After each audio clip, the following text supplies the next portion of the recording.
चलिए स्टार्ट। सभी को मेरा नमस्कार नमस्कार। है। पहला शेर मैं आपके सामने प्रस्तुत कर रहा हूँ कि जिक्र किसी गुलाब का कर रही है तो मत कर। जिक्र किसी गुलाब का कर रही है तो मत कर। जिंदगी की किताब का कर रही है तो मत कर। मैं दिल लगा के बैठा हूँ तेरे इश्क में। मोहब्बत तू अगर दिमाग से कर रही है तो मत कर। अब प्रीतम भाई बार बार मतलब समोसे की याद दिला रहे थे और चाय की याद दिला रहे थे और हलवाई की बात कर रहे थे, तो मेरे को एक लाइन याद आ गई अपनी उस पे कि गुस्सा पसंद नहीं है उसको उसके भाई का। मुझे दो ही नशे हैं, पहला उसका और दूसरा चाय का। कि गुस्सा पसंद नहीं है उसको उसके भाई का। मुझे दो ही नशे हैं, पहला उसका और दूसरा चाय का। और जब से पता चलता है उससे खाना नहीं बनता, कि जब से पता चला है कि उससे खाना नहीं बनता, माँ कसम काम सीख रहा हूँ हलवाई का।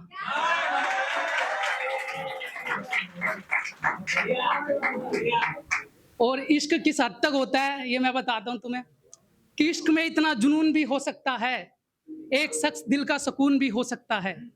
कि इश्क में इतना जुनून भी हो सकता है, एक शख्स दिल का सुकून भी हो सकता है। बचा के रखा कर अपने नए महबूब को मुझसे, किसी दिन मेरे हाथों उसका खून भी हो सकता है।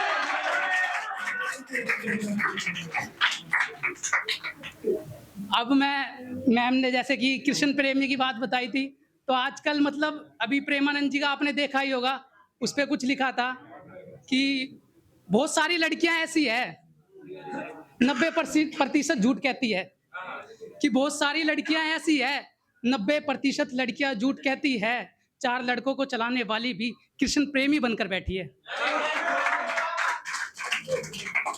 ये एक सुनाता हूँ कि मैं तो बस आवारा रह गया तुम्हारे चक्कर में, बस और बस बेचारा रह गया तुम्हारे चक्कर में। कि मैं तो बस आवारा रह गया तुम्हारे चक्कर में, बस और बस बेचारा रह गया तुम्हारे चक्कर में। कल मम्मी पड़ोस वाली आंटी से कह रही थी लड़का हमारा कुंवारा रह गया बस तुम्हारे चक्कर में। और भाई लड़कों पे जब भी रिश्ता आता है तो एक ही चीज पूछते हैं, भाई लड़के की नौकरी क्या करता है, सरकारी है तो डन है रिश्ता। तो उस पे लिखी थी कि रुतबे में उनको बराबरी चाहिए थी, मैं भी कह सकता था फरारी चाहिए थी। कि रुतबे में उनको बराबरी चाहिए थी, मैं भी कह सकता था फरारी चाहिए थी। बस इसीलिए हमारी शादी ना हो सकी, उसके बाप को नौकरी सरकारी चाहिए थी। अब भाई अब देखो मैं ठहरा शायर, ऐसे तो जाने नहीं दूंगा, अब उसके बाप को भी जवाब दे के आया हूँ और जवाब सुनिए। ठीक है कि गलती उसकी थी ना मेरी, ये दूरी हमारी ना थी। कि गलती उसकी थी ना मेरी, ये दूरी हमारी ना थी। ऐसे तो अंकल जी शादी आपकी भी ना होती, नौकरी तो आपकी भी सरकारी ना थी।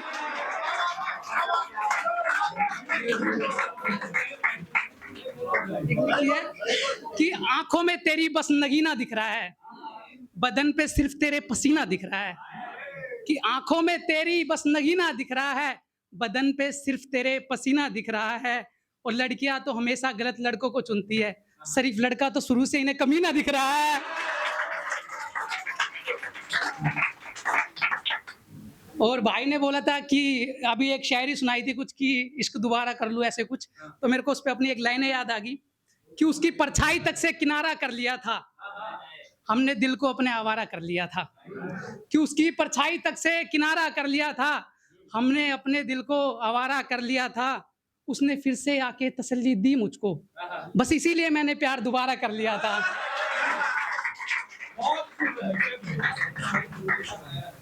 एक लिखी थी भाई कि जैसे उसकी मतलब शादी हो रही थी, तो उसके बाप ने मतलब मैंने क्यों मतलब उसके बाप ने मतलब कुछ कह दिया मुझसे, तो मैंने वो बात रख ली। तो उस पे लिखी थी उसको मनाने के लिए कि उसको तुम मना दो। तो उसकी मेहंदी के दिन जाता हूँ उसके पास उसको मनाने के लिए, कि कल का दिन याद रहेगा कल शादी है तुम्हारी। कि कल का दिन याद रहेगा कल शादी है तुम्हारी, लाओ हाथों में मेहंदी लगा देता हूँ कल शादी है तुम्हारी। बैंड होगा बारात होगी चारों तरफ शोर ही शोर होगा। कि बैंड होगा बारात होगी चारों तरफ शोर ही शोर होगा, सहनाइयां बज रही होगी तुम्हारी चौखट पर दूल्हा कोई और होगा। सब कुछ हमारे चाहने से ही थोड़ी ना होता है, कुछ उसका भी लेखा है। सब कुछ हमारे चाहने से ही थोड़ी ना होता है, कुछ उसका भी लेखा है। मानना पड़ेगा तुम्हारे पापा को, लड़का तो पैसे वाला देखा है। अब तो तुम्हारे जीने का तरीका बदल जाएगा, कि अब तो तुम्हारे जीने का तरीका बदल जाएगा। मैं तो नहीं दिला सका तुम्हें महंगे महंगे तोहफे, वो तो तुम्हें बहुत महंगे तोहफे दिलाएगा। और हंसते हंसते अलविदा कहो मुझको, मैं कोई दाग नहीं लगाऊंगा तुझ पर। कि हंसते हंसते अलविदा कहो मुझको, मैं कोई दाग नहीं लगाऊंगा तुझ पर। आखिर बेटी होने का फर्ज निभाया तूने, मुझे नाज है तुझ पर। धन्यवाद।